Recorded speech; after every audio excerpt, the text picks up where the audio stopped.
Ja som Milan Docent Sedliak, toto sú konzultačné hodiny, v ktorých sa dozviete všetko, čo by vám povedal lekár, keby mal na vás viacej času. Viete, čo majú spoločné dospelé deti, ktoré stále žijú doma s rodičmi a zapálené šlachy? Nie a nie je to odísť preč. No a o tejto diagnóze sa dnes budeme baviť s odborníkom na kondičný tréner a športové zranenia s pánom doktorom Tomášom Mihálikom. Ahoj Tomáš. Ahoj Milanko, ďakujem za pozvanie. Ty si tu už druhýkrát a ja sa veľmi teším, že aj v tomto novom formáte si prijal pozvanie. A ja sa teším. Lebo ty si pre mňa nie len ten, kto mal tú česť na Bahamach trénovať najlepšieho agenta 007 Seana Conneryho, ale dokázal si, ja to tak poviem, aj pár malých zázrakov s tými vrcholovými športovcami, keď naozaj si im pomohol v rámci kondičného tréningu aj s takými zraneniami svalového, šlachového aparátu. Neviem, či nám dáš nejakých pár príkladov, komu si takto? Tak v zásade kondičný tréning je väčšinou o zväčšovaniu toho výkonu, ale keďže ja som mal možnosť asi v 2011 ešte ako študent sa zúčastniť takých, by som povedal, konferencií, kde sa viac riešili športové zranenia a videl som, že čoraz viac športovcov, keď ide na tú hranu toho výkonu, tak v podstate s týmto zranenia prichádzajú a strašne ma začala fascinovať tá športová medicína a vlastne ako najlepšie jednak predchádzať tým zraneniam, to je jedna vec, tá prevencia, a potom v zásade ako to riešiť, keďže som sa s tým začal v tej praxi stretávať. Takže ma táto téma začala veľmi fascinovať, začal som do toho potom do tej hĺbky študovať a zrazu som videl, že tie protokoly, ktoré som potom aplikoval, či už na Janka Volka, na nášho šprintera, keď si zranil hamstring, alebo tú vnútornú šlachu konkrétne jednej z hlav toho zadného stehného svalu, alebo náš hokejista Maťo Ferrevári mal zase problém s kolenom po operácii a zase patelárnou šlachou, jablčkovou, tej vpredu. To znamená, že tí športovci, im závisí na tom nejakým spôsobom tá kariéra a samozrejme to aj pre mňa veľká výzva, obrovská zodpovednosť. A človek, ktorý ako keby sa snaží všetky možné informácie a bere to strašne moc akože zodpovedne a vtedy otváram knihy, listujem vo starých poznámkach chodíš na konferencie riešim svetové. To presne z tých vecí, ktoré sú dostupné a proste aplikujeme určité protokoly, keď to tak poviem, na základe samozrejme nejakej diagnostiky a mňa raz strašne rozčuluje taká tá vec, keď neviem, čo s tým, hej, alebo že keď mám nejaký ten prípad a zrazu si poviem, no do keľu, a čo teraz, ok, tak človek si sadne a urobí si teraz takú tú domácu úlohu, musí si urobiť tú anamnézu, kedy sa to stalo, ktorá časť svalu to je, či je postihnutá šlacha, či je to fascia, aké veľké to poškodenie je, to znamená rozsiahle, anatomicky, kde sa nachádza, či na povrchu, či vnútri a tak ďalej. A ideš takýmto spôsobom v podstate do tej anamnézy a potom si povieš, OK, to poškodenie tohto charakteru, je tam viacej involvovaná šlacha, bude to trvať dlhšie, musím dať program viac ako 40 dní, lebo tej šlache trvá dlhšie, kým sa zregeneruje. Naopak zase svalu to trvá kratšie, tam pri tých menších poškodeniach je to niekde na úrovni 21 dní, čiže 3 týždne. Že človek si stanoví nejaký timeline alebo nejakú tú časovú os a tú časovú os vyplní tým svojim tréningovým programom a potom nejakým spôsobom na základe diagnostiky alebo na základe aj samozrejme nejakej spätnej väzby od lekára, či už pomocou zobrazovacích nejakých metód vidíš, že či sa to dané tkanivo už hojí, či sa zrastá, či je tam lepšia kontinuita, hej, tých štruktúr a ty vidíš, že či robíš teda nejakým spôsobom správne, to je jedna vec, to je tá fyziológia hojenia, keď to tak poviem. A druhá vec sú silové parametre. Že vieme, že vlastne šport a pohyb je o fyzike, o prenose síl, vonkajších síl cez podložku, ale potom samozrejme máme aj vnútorné síly, ktoré sa odohrávajú v našom tkanive. A samozrejme taká achilovka alebo tá patelárna šlacha, tým, že v podstate musia prenášať obrovské, by som povedal, cez tie vonkajšie síly, hej, že je to 2 až 3-násobok hmotnosti tela, ale vnútorne tá šlacha prenáša až pri akcelerácii až 10-násobok hmotnosti tela. Napríklad tá achilovka. Napríklad achilovka, presne tak. Pri štarte šprintu. Pri 7 až 10 pri šprinte. Hej. Napríklad, čo sa týka svalu ako takého, že pri achilovke vieme, že tam nejaký gastrocnemius, ten trojhlavý sval, lítkový, je tam sa skladajú aj z toho soleu, z toho spodného, tak vieme, že aj tá sila, ten motor toho svalu závisí od tom potom, aká sila sa prenáša cez tú achilovku. Keď je slabý sval, je slabý motor, tak potom tá prevodovka, ten šlacha zle prenáša tú silu nejakým spôsobom. A viac trpí asi. Áno, ale napríklad soleus ako taký a achilovka je zaťažovaná 6-násobkom aj pri pomalom behu. Takže tam si musia dávať pozor aj vytrvalci. Aj my hobíci, hej. Aj hobíci, lebo každý jeden dopad, keď si napočítaš 20 km, teraz sa bežal nejaký polmaratón, tak sa vieme dostať na pomaly 1 000 000 dopadov, keď to tak poviem, alebo tón, alebo sily, ktoré sa prenáša cez tú achilovku. Že veľakrát si to neuvedomujeme, že v tom fyzikálnom svete tie vnútorné sily sú obrovské a repetitívne a samozrejme tá kapacita toho tkaniva je len taká, aký sme trénovaní a keď prešvihneme tú kapacitu, tak tým pádom tá šlacha začne trpieť. Ty si už povedal, že tá šlacha je trošku iná ako ten sval. Ja sa považujem za odborníka na svaly, ale mal som blízko aj k tej šlache, lebo ja som bol v tom Fínsku, kde pôsobil profesor Paavo Komi, ktorý bol vlastne prvý na svete, kto meral priamo sily v tej šlache tým, že si vkladali také tenzometre priamo do šlachy, až to skončilo tak, že na dôchodku sa mu tá achilová šlacha roztrhla potom, keď vyvracal nejaký strom v jeho lesíku súkromnom. Ale povedz nám, že skôr než prejdeme do tej bolestivej šlachy, že čím je tá šlacha teda špecifická? Napríklad, ja neviem, sú rôzne typy šliach v tele? Alebo čo to je za tkanivo? Šlacha je veľmi dômyselné, by som povedal, také mechanosenzitívne tkanivo. To znamená veľmi senzitívne na ťah, hej, na load, alebo na odpor, alebo na aplikovanú silu, ktorú jej dávame. Primárne sa skladá šlacha z kolagenu. Hej. Je to v podstate kolagén, viem, že mám nejakých 28 kolagénov v tele a tie šlachy sú najviac zložené teda z kolagénu typu 1 a 3. Hej, to je taký ten, čo má najväčšie ten efekt tej pružnosti, keď to tak poviem, tej elasticity, toho naťahovania. OK. Je to stočené do takej zaujímavej špirály. Čiže ako lano ešte tak. Ako lano. Nech si to ľudia predstavia ako lano a je to do takej špirály stočené. Vlastne to triple helix, alebo aj tropokolagén. Hej. Glycín, prolín, hydroxyprolín a tak ďalej.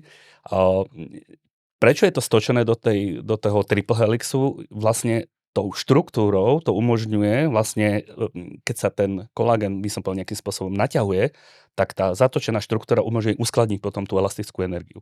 Takže je to vlastne ako keby mechanicky dômyselne nejakým spôsobom vymyslené, keď to tak poviem. A samozrejme, že tá šlacha má v sebe strašne veľa vody, zo 70%.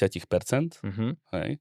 Nezdá sa, ale teda... Áno, zo 70% zložená teraz z vody. Sú tam aj samozrejme nejaké ešte iné zložky ako elastín, ktoré spôsobuje tú pružnosť. Potom sú tam nejaké glikosaminoglikány a proteoglikány. Sú tam v podstate látky, alebo by som povedal proteíny, ktoré sú schopné viazať tú vodu. Hej. A tým, že viažú tú vodu, tak v podstate zabezpečujú takzvanú viskoelasticitu tých šliach. Keď si to predstavíme, že v podstate šlacha je aj pružina, ale je aj tlmič. Zároveň. Takže tá voda, ktorá v nich je, tak ako keby stlmí tú absorpciu tej energie. A zároveň, keď je tam to rýchle natiahnutie, to sa bavíme o behu, skokoch, veľmi rýchlych pohyboch, tak vlastne ten kolagén v podstate funguje ako taká elastický expander. A prepáč, ten kolagén produkujú... Tenocity, sú to také bunky, keď si pozrieš prierez tej šlachy, tak vidíš také vo vnútri také vajíčka, také pozdĺžné, to sú tenocity, hovorí sa im ako továreň kolagénu. A čiže nie plačková, ale... Nie. A tieto tenocity travelujú alebo cestujú po tom kolagéne a vlastne tou mechanotransdukciou, čo sa odborne nazýva, je to obyčajný mechanický stimul, vlastne vytvára sa nový kolagén. A v podstate tým, že tú šlachu nejakým spôsobom namáhame, tak sa nejakým spôsobom adaptuje, zvyšuje sa cez to napätie, cez ten strain, alebo to natiahnutie tej šlachy, sa vlastne zlepšujú mechanické vlastnosti. Môže šlacha zhrubnúť ako sval tréningom, hypertrofovať?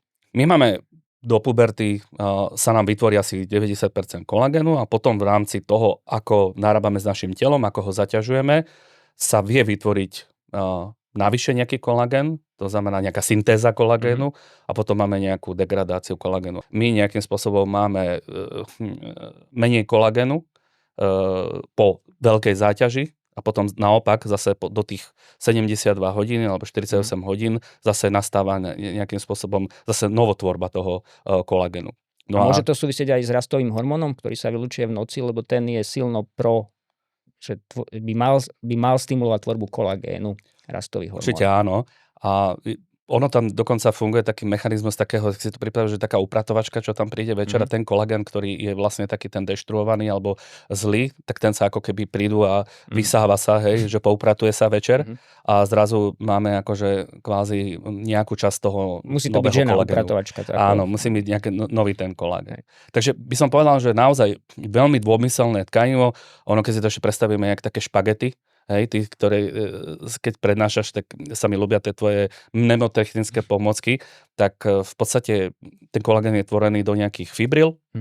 Ten sa skladá tá fibrila, to je tá jedna špageta, potom máme celý zväzok, hej, tak to sú nejaké fascikle a potom tie špagety sú zabalené v obale, hej, a to je vlastne interfascikulárny matrix. A paradoxne ten interfascikulárny matrix, ten obal tej šlachy, je ten, ktorý je zodpovedný za uskladňovanie elastickej energie, čiže nie samotné napríklad kolagénové fibrily.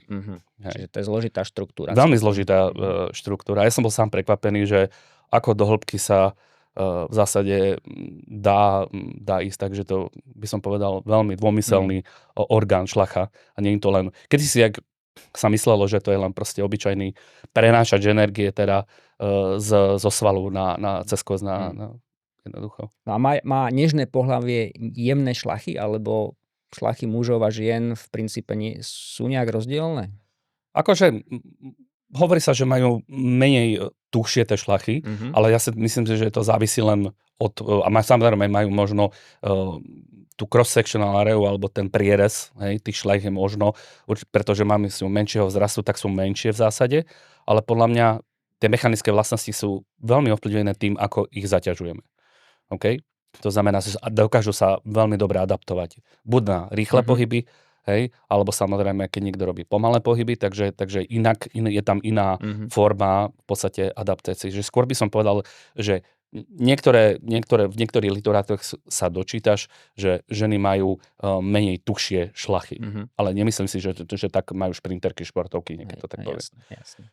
A sú šlachy rasisti? Má rozdielnú šlachu, ja neviem, Afroameričan a beloch, napríklad, čo sa týka dĺžky, pomeru toho svalu, napríklad achilovej šlachy. Sú trošku iné. Dá sa povedať, že šlacha by mala byť veľmi tenká, keď to tak poviem. Že vôbec nemusí byť jak sval hypertrofovaná, tenká, ale silná, keď to tak poviem, ktorá vie odolať veľmi veľkým silovým špičkám. Čiže šlacha by nemala byť kulturista, ale taký ako keby, možno by som povedal spierač, hej, že tenší, hej, do 60-70 kg, taký ten, ale veľmi rýchly, vybušný, hej, takže šlacha by nemala byť relatívne veľká. Keď vidíme, že je šlacha veľká, je v nej veľa tej vody a sú tam nejaké procesy, kedy už tá voda nevie odtekať, hej, spomedzi tých fibril a zdržuje sa vo veľčom množstve, takže vidíme, že šlachy, ktoré sú v zásade nie v dobrom zdravotnom stave, keď to tak poviem, tak sú hrubšie. Hej? Takže šlachy sú, nie že čím hrubšia šlacha, tým lepšie. Takže nedá sa to úplne učiť. Ja len, keď Pávo Komi ešte robil tie ultrazvuky jeho slávne a mal tam Donalda Thomasa, to bol taký Bahamčan, ktorý bol basketbalista a mali nejakú stávku s atletmi, že však ja skočím do výšky tiež niečo a na prvý pokus skočil cez 2 metre a nakoniec to bol majster sveta, myslím 2,35 skočil a on ho mal tam v tom Fínsku.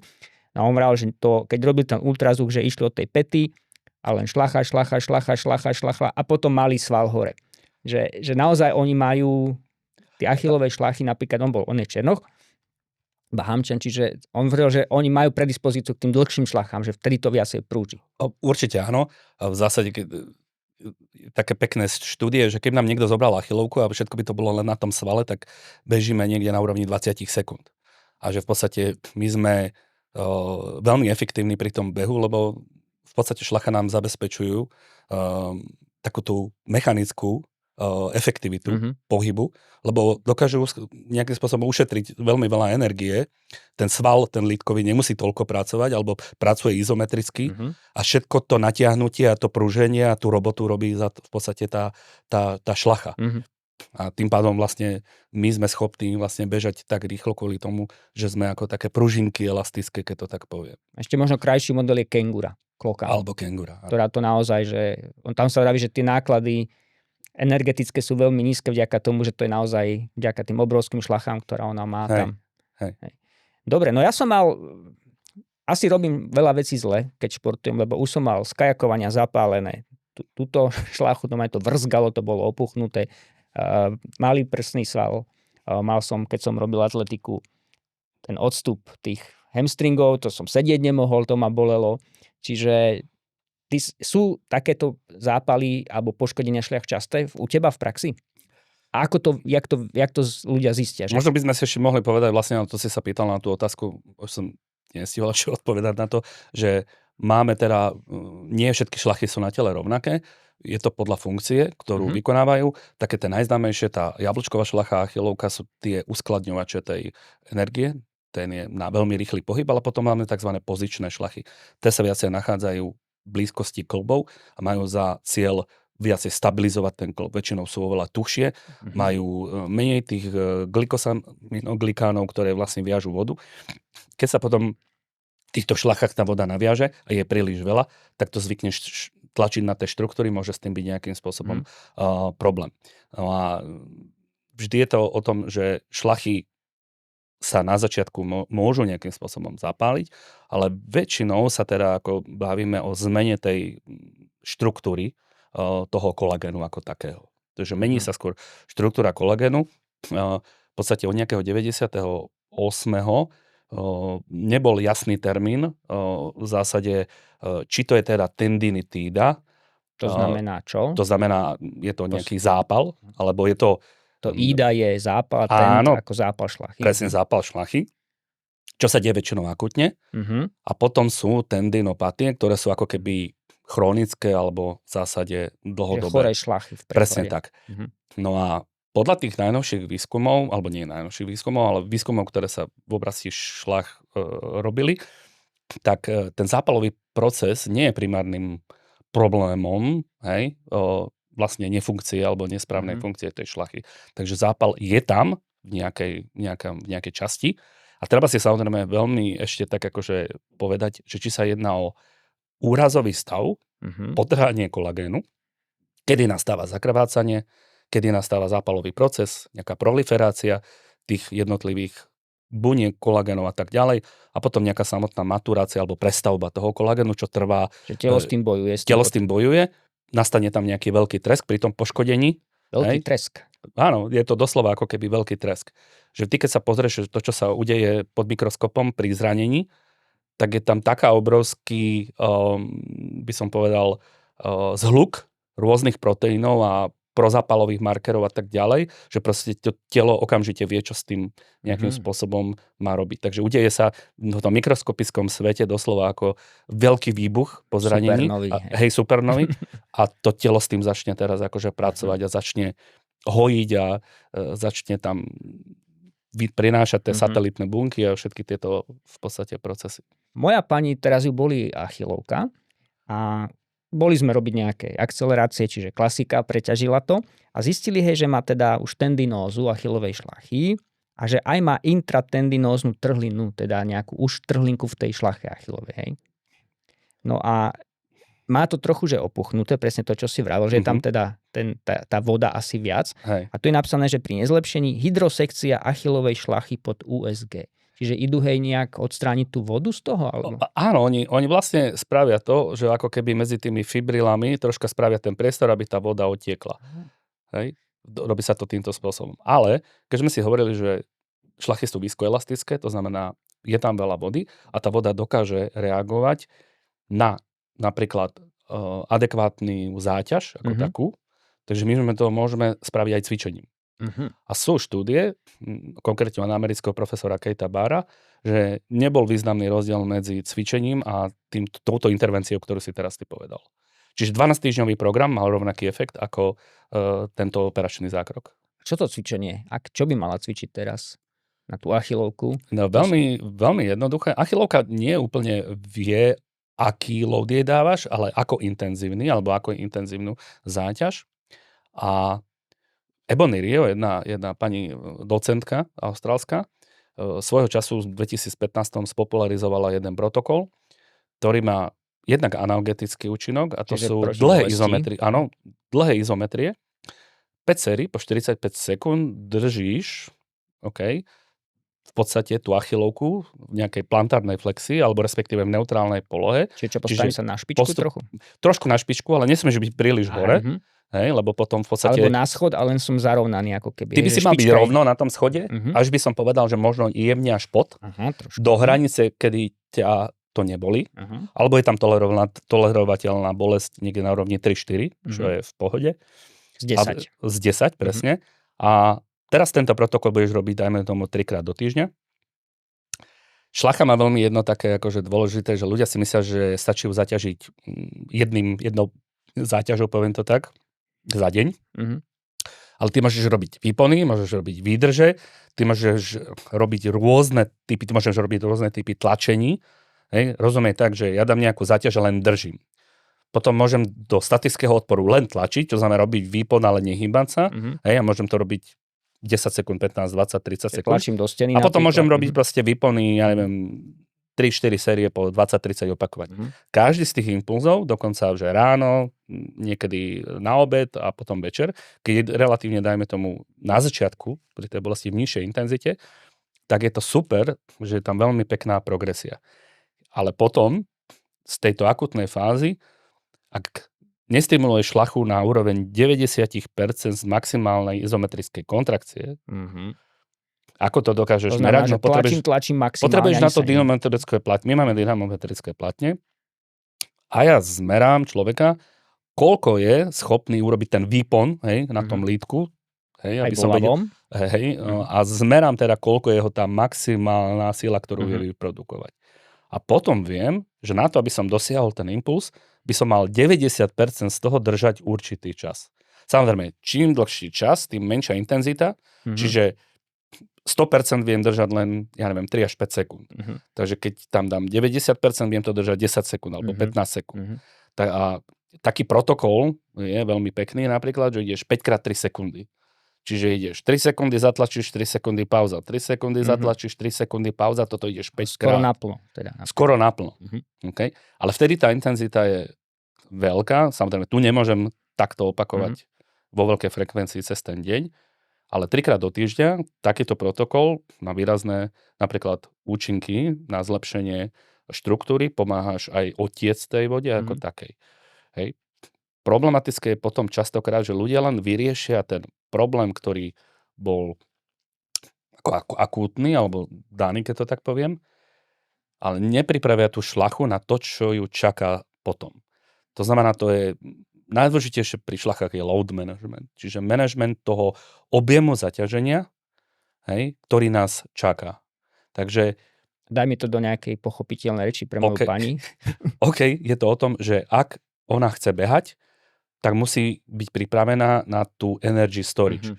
Čiže musí aj začať potom skákať na švihadle alebo robiť nejaké formy skokov a dopadov, lebo tá šlacha potrebuje jednoducho ten typ toho elastického zaťaženia. Ale to už keď bude lepšie. Presne tak. Čiže ja potrebujem najprv ubrať z toho loadu alebo z toho záťaže, zlepšiť ten stav a zmeniť trošku štruktúru toho kolagénu, keď to tak poviem, na tej mikroskopickej úrovni a potom znova dať ten impuls tej šlache, ale taký, ktorý ju pripraví, ale nie je nad rámec toho, čo zvládne. A ako vie, že to zvláda? Že tam tie bolesti sa nezhoršujú, alebo práve nie sú? Sú na to úplne akože, jak sa hovorí, sedliacky rozum treba na to použiť. Takže potom je to o tom, že ak zvládnem pri 3-4 bolestí najprv 5000 krokov, alebo neviem koľko skákania 5 minút na švihadle a potom pri 3-4 bolesti 10 minút a potom 15 a viem zväčšiť objem napríklad záťaže, to sa bavíme o tom švihadle, lebo počet skokov alebo počet kilometrov pri behu, šlachy neznášajú veľké píky. Čiže idem hore, dole, hore, dole. Šlachy majú radi hop, hop, hop, postupné sa štveranie na ten vrchol. A musíme poznať, kedy je tá syntéza toho kolagénu a tá degradácia a vieme, že koľko tých podnetov v tom týždni vieme dať tak, aby sme neprešvihli tú tolerovateľnú kapacitu tých Čiže šliach. keď začne s tým cvičiť, že stojí na tom schode, zatiaľ len tie výdrže, a keď ju to boli tak trošku do tej 3 z 10, tak to je v poriadku. Hej, len sa nesmie zhoršovať na druhý deň, na tretí. Presne tak. Nie je to na druhý deň, na tretí. Šlachy majú dva také, by som povedal, efekty. Jeden je prvý je warm-up efekt. To znamená, že po tretej sérii ty prestaneš cítiš, že máš problém so šlachou, takže vtedy vieš, že to je tendinopatia. A mal by ti poslať klient správu, ale mal by si sa opýtať klientovi na druhý deň ráno. Ráno vždy šlacha reaguje jednoducho na tú záťaž. Ak reaguje v daný moment a nie je tam warm-up efekt, je to iná diagnóza. Takže máme nejaké v podstate diagnostiky na základe určitých symptómov, časti, kde to bolí napríklad a tak ďalej, alebo typológiu bolesti, lebo je veľmi niekedy aj dôležité to, že musíme určiť správnu tú diagnózu ako takú, že naozaj sa jedná o tendinopatiu. Ja napríklad viem, že... Prepáč, a čo teda to ráno? Keď cítiš tušie a cítiš zvýšenú bolesť, viac ako 3, hej? Viac ako 3, tak vieš, že tá kapacitu si to prehnal. Že si to prehnal, že musíš trošku nižšie. Preto sa doporučuje meniť vždy len jeden podnet. Čiže máme odpočinkovú pauzu, máme intenzitu, máme počet sérií, máme počet opakovaní. A ja by som mal vždy meniť iba jeden z tých impulzov, aby som vedel, že prečo. Lebo keď zmením 4, tak neviem, ktorý z nich mal ten charakter toho negatívneho efektu. Čiže počas cvičenia a na druhý deň ráno, ak to neboli viac ako 3, tak ideme dobre. Keď to boli, keď to neboli, môžem dokonca začať robiť tieto pomaly pridávať veci. Takže na začiatku sa to hovorím dlhšie izometrie. Téma vplyvu, že je dostatok času na to, aby tá voda z tých fibril začala odtekať. Hej? A v podstate to je veľmi pekná vlastnosť tých šliach. Dá sa povedať, že pri tom behu je zase opak, že tam je tzv. Hysteréza, zvyšovanie v podstate tepla, že keď šlacha nepracuje, by som povedal, efektívne, tak je tam veľká strata tepla a neefektívnej práce. Takže keď je šlacha dobre tuhá, keď to tak poviem, ale tým správnym spôsobom, tak je tam nízka hysteréza. Napríklad pri achilovke je to až 95% vie využiť sa tej elastickej energie, je tam len 5% hysteréza alebo strata tej energie ako takej. Niektoré štúdie hovoria o tom, že zvýšovanie toho tepla tiež má ten zlý efekt potom z dlhodobého hľadiska na ten kolagén. A akože taká úplne, že krajná situácia, keď nepočúva svoje šlachy, ideš cez tú bolesť a ďalej, je to vlastne odtrhnutie tej šlachy. Napríklad v kulturistike, kde berú steroidy, alebo tí, čo berú steroidy, tam často sa odtrhne tá šlacha akože totálne až od kosti. A to je už asi, tam sa nechceme dopracovať, hej? Vieš čo, paradoxom, keď sa bavíme zase o achilovke, lebo je to taká najčastejšia, tak 66% roztrhnutých šľach je asymptomatických. Šlacha neboli. Problematické, že je dlhodobo degenerované to tkanivo ako také. Okay. Či tá voda tam je proste nejakým spôsobom? Nielen voda, je zmenený kolagén. Existuje na to tzv. Ultrasound tissue characterization, čiže sonografická charakterizácia kolagénového tkaniva, ktorá má 4 farby. V podstate tá farba zelená je pekne ten kolagén uložený ako má. Modrá je reaktívna tendinopatia, ale reaktívna tendinopatia to má každý, kto urobí 10-kilometrový beh. Čiže šlacha bojuje so záťažou. Hej, presne tak, ale to sa vráti presne je to normálne, vráti sa to naspäť a potom už máš červenú a čiernu. To je už narušená štruktúra toho galóna, čierna diera je, alebo že tam nie je skoro vôbec nič. Dokonca tam vzniknú taký koláč a jeden Austrálčan, taký radiolog Sean Docking, popísal tzv. Donut theory, takže keď si to predstavíme ako tú šišku, že tá dobré to tkanivo je vlastne ako keby to cesto a tá dierka v tom donate, to je to patologické tkanivo. A oni dlhodobo tvrdili, že vlastne to patologické tkanivo tam ostáva, že to sa nedá už zmeniť. Samozrejme teraz vyšli novejšie štúdie od jedného pána profesora z Listru a práve on ukazoval, že dlhšie tie longitudinálne štúdie, až ročné, aj pri tom kolagene tej 3, 4 nastali tam zmeny. Čiže dokázala sa tá diera sceliť a dokázal ten kolagén sa obnoviť. Takže mňa baví aj toto na tej športovej vede, že niektoré také dogmy, ktoré sa nejakým spôsobom tradovali, tak tými novšími, a tento Seth O'Neill je veľký špecialista na rugby a robil si PhD na soleus a tak ďalej, na ten, čo sme sa bavili o ten lidkový sval. Práve to je jeden z jeho prác, kde oni dokázali, že je možné zmeniť aj tú štruktúru, že tá donut teórie je taká abstraktná, hej, a niekedy by som povedal, že v krátkej dobe. Ale v zásade treba si len povedať to, že veľa ľudí si myslí, že ovplyvní tú štruktúru za krátku dobu, takže je to za prvé ovplyvniteľné až nejakým spôsobom dlhodobo a je blbo si chodiť pozerať, keď to tak poviem, každé 3 mesiace teraz, úplne, že v krátkej dobe moc toho neurobíš. Takže, a toto my vedia urobiť aj tu v Bratislave, také vyšetrenie? Nie, lebo tento ultrasound tissue characterization sa používa teda hlavne, ono to vymysleli pre kone. To znamená, predstav si, že je to asi takéto veľké sono, pokladalo sa to na... Veľa vecí sa pre kone, aj kreatín sa najskôr riešil pre kone. A vlastne preto, lebo je tam strašne veľa peňazí a tie kone stoja neviem koľko arabské proste... od ľudí. niekoľko miliónov proste a vyhrávajú im dostihy a tak ďalej. Takže tí arabskí šejkovia spravili všetko preto, aby mali čo najväčšie medicínske zabezpečenie, tie koníky, keď to tak poviem. A sranda, že toto UTC sa potom v podstate dalo aj do športu, len je to veľmi náročné, zdĺhavé výsledky mať z tohto, ale napríklad v tých kluboch, kde sa platia veľké, tak oni sú v podstate tie dostihové kone veľmi dobre platené, tak napríklad už je teraz tak, že sledujú ich na pravidelnej báze, ako reagujú ich šlachy v rámci dokonca tréningu, zápasov a tak ďalej. A vidia, že keď tam je zmena toho kolagénu príliš veľká, tak už na to reagujú.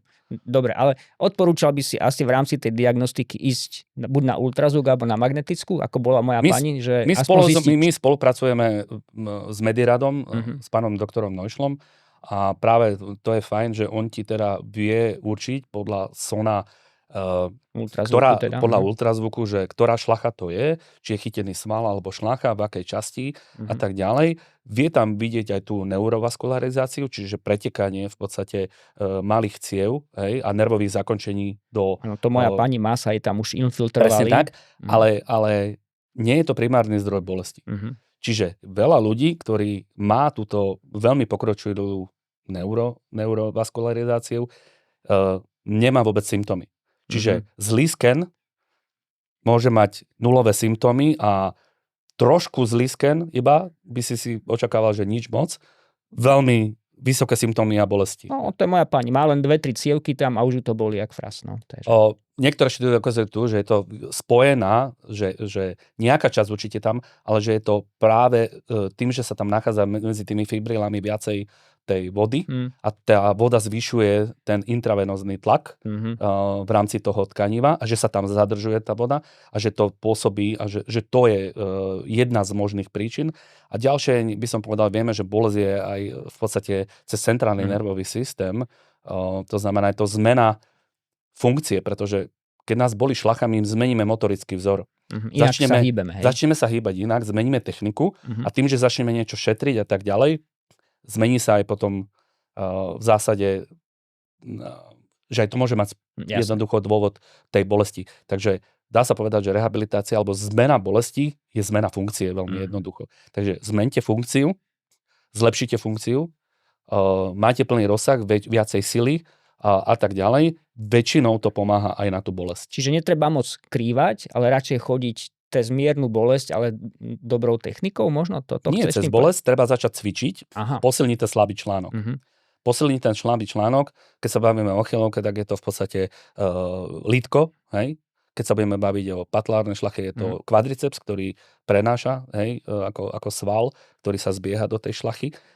A potom samozrejme, že ja keď budem skákať a budem skákať zlou technikou a budem to robiť, dajme tomu, príliš cez kolena, že tie kolena pôjdu príliš dopredu, že nebudem využívať bedro alebo to achilovku, že to nebude fungovať ako celok, tak vždy budem jednu časť nejakým spôsobom preťažovať. Čiže nie je dobre zase, že nechám to tak, v pokoji, ono sa to nejak zhojí. To nie je dobrý prístup k šlache. To nie je, že dobrý prístup, ale to je v zásade najhorší možný prístup. Keby som mal jednu vec povedať, odporúčanie pokoja, keď sa nebavíme, že sa niečo roztrhlo, že niekto to teraz zašiel a že má to nejaký čas, sa bavíme o tendinopatii, ktorú sme si zadefinovali, tak už po 2 týždňoch nečinnosti nastáva degradácia kolagénu.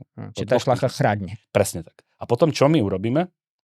My po 2 týždňoch pokoja, lebo mi niekto povedal, že už preto prestalo boleť a ideme si znova zabehať. Takže je to, že znížili sme za tie 2 týždne kapacitu, jednak silovú a hovorím, pre niekoho je, že však som si bol len 3 kilometre, no tak si vypočíta za 3 kilometre, koľko dopadov dáš.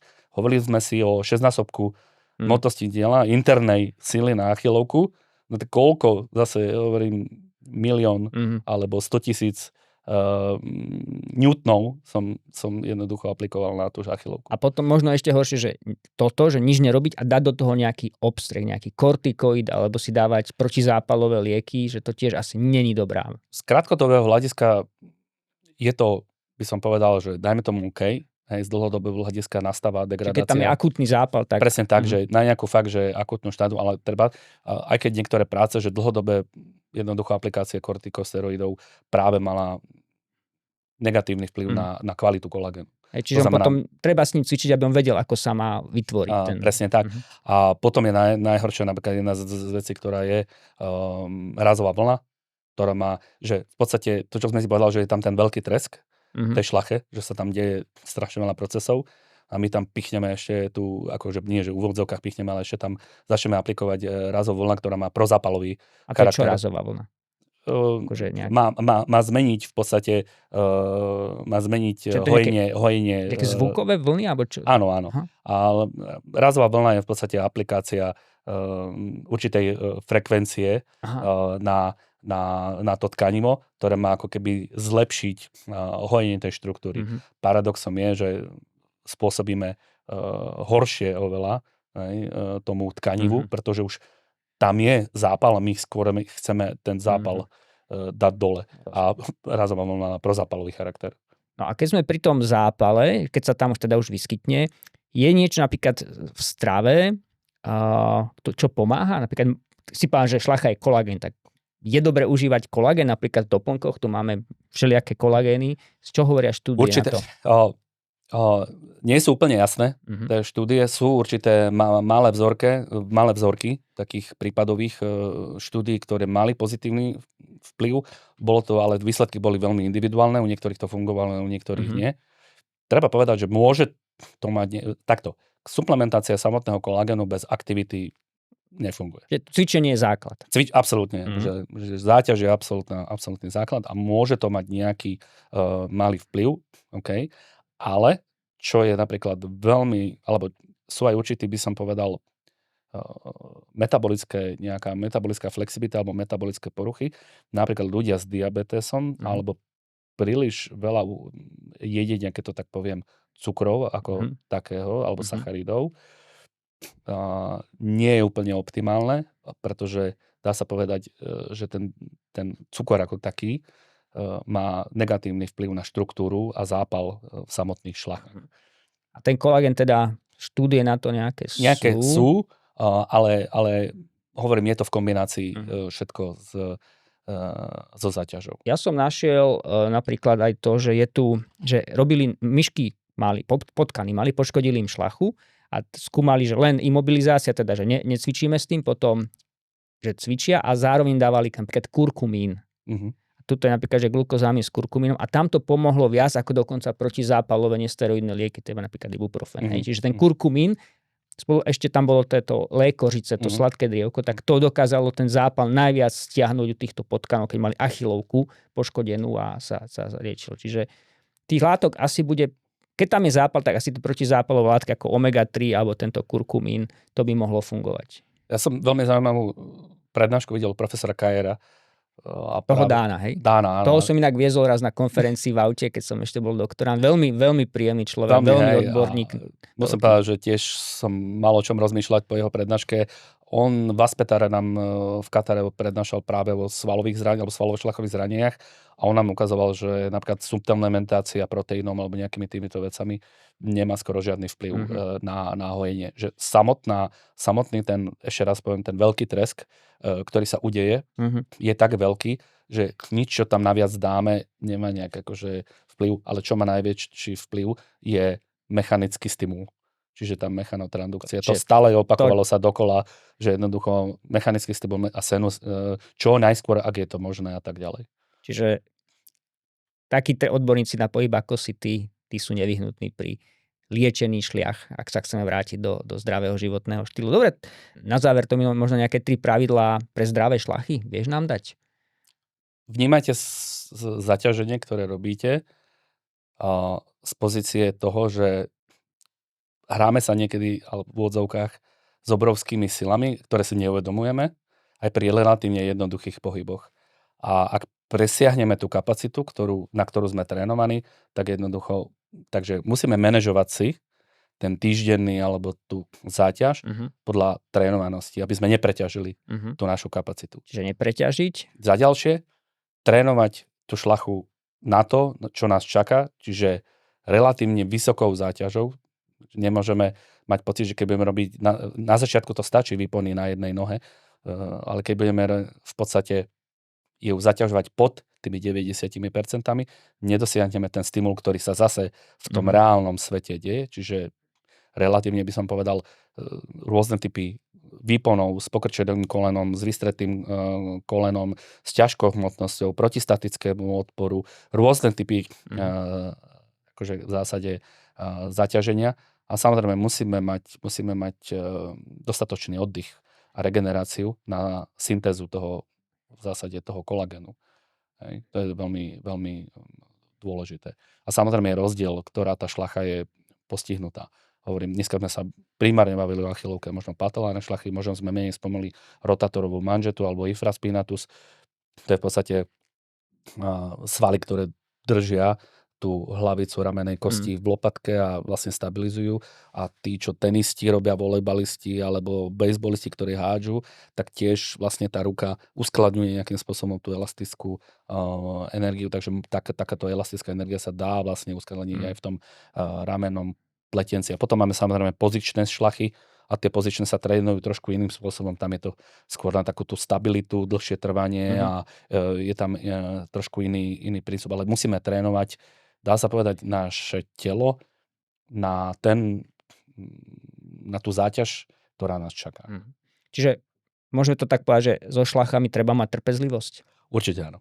Ďakujem, Tominko, že si tu bol a dúfam, že nám žiadne šlachy neodídu a budeme schopní pohybu a tréningu do vysokého veku. Ďakujem za pozvanie. Nepomôže kolagén liečba flogistikami, keď pubertálna dcéra behá ti so zapálenými lítkami.